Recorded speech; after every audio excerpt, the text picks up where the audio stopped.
You ask Tiger to solve. This deals with linear equations with one unknown. The final result is x equals 7/2. Let's solve it step by step.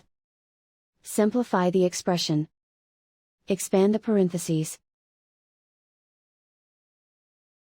Multiply the coefficients.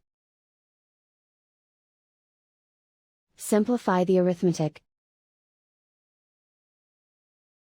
Group all constants on the right side of the equation.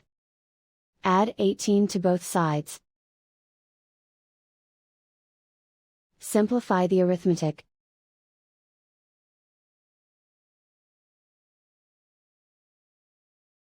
Isolate the x. Divide both sides by 10. Simplify the fraction. Find the greatest common factor of the numerator and denominator.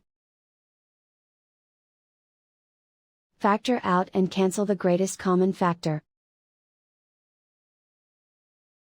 And so the final result is x equals 7/2.